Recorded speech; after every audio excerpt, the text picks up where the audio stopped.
حضور کے نانے کا کیا نام تھا اللہ عالم، مجھے تو اپنے نانے کا نام بھی نہیں آتا۔ نہیں، تم نے نانے کا نام پوچھ کے کیا کرنا ہے؟ وہ تو بیچارے اسلام بھی نہیں لے آئے، ان کو تو حضور کی نبوت کا زمانہ بھی نہیں ملا، نہ دادے کو ملا، نہ باپ کو ملا، نہ نانے کو ملا۔ نبوت تو میری 40 سال کے بعد، وہ تو سارے پہلے فوت ہو گئے۔ ایک عورت کے گھٹنوں میں درد ہے، مجھے خود درد ہے، دیکھا نہیں میں ٹانگیں لمبی کر کے بیٹھا ہوا ہوں، اپنا علاج نہیں کر سکتا، تمہارا کیا کروں گا؟ سگریٹ نوشی ترک کرنے کے لیے کیا کیا جائے؟ اس کو سگریٹ ہی نہ دیں، 5-10 دن کمرے میں بند رکھیں، ٹھیک ہو جائے گا۔ جب ملے گی نہیں تو کیا پیے گا؟ اس کا کوئی علاج نہیں ماں سوائے اسی کے، علاج یہی ہوتا ہے۔ یا پھر ان کو کسی چلے میں بھیج دو، اللہ والے خود چھڑوا دیں گے۔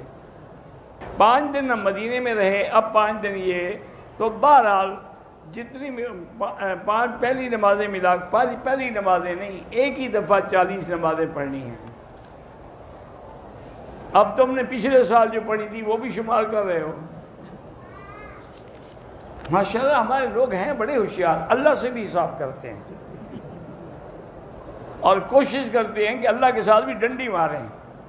اللہ تو سب جانتے ہیں، وہ تو شرط ہے کہ 40 نمازیں بغیر تکبیر اولا بھی نہ چکے، اور ہوں بھی مسجد نبوی کے اندر، اگر صحن میں پڑے تو وہ بھی شمار نہیں ہوگی۔ شیطان حرم شریف کے اندر بھی آتا ہے، آپ جو آتے ہیں شیطان کی ضرورت ہی کیا ہے؟